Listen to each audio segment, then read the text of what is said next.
একটা ছিদ্র বন্ধ করতে গেলে আর একটা দিয়ে পানি পড়ে। এইভাবে আর কতদিন?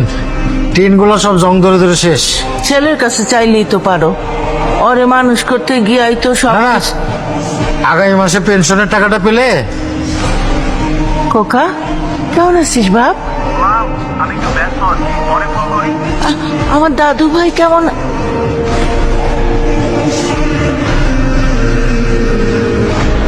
কেটে দিল। সন্তান বড় হলে পর হয়ে যায়।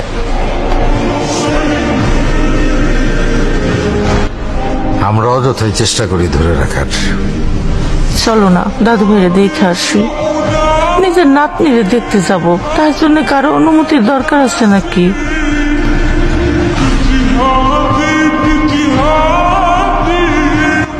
চলো চলো চলো চলো। দাদু ভাই কেমন আছেন আব্বা? থাক থাক, বেঁচে থাকো মা।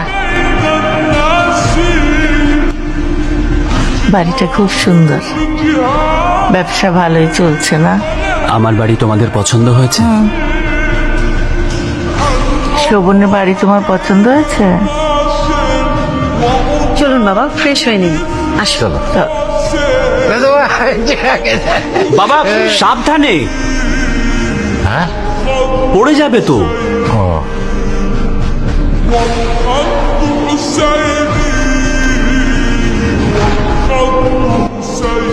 বাবা কি করতেছো? সাবধানে দরজা লাগাও।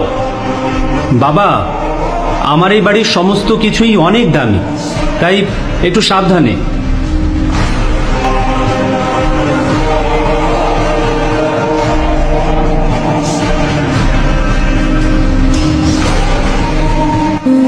বাবা, আমি যেদিন বড় হব সেদিন আমাদের অনেক বড় একটা বাড়ি হবে, এই ছবির মতো। ওরে আমার মানি, আমাদের অনেক বড় বাড়ি হবে।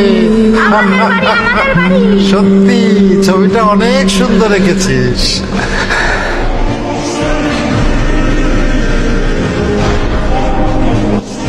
অনেক দিন তো হলো। অনেক দিন হয়েছে। না না বাবা, আপনাকে আর কিছুদিন থাকতেই হবে।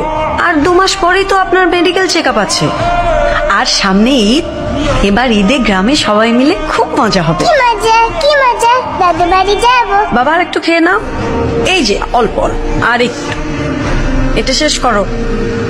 নাহলে কিন্তু দুপুর টিনের আসবে। ছিদ্রগুলো তো বন্ধ করা হলো না। সেটাই তো ভাবছি, ওদেরকে কই যে রাখবো।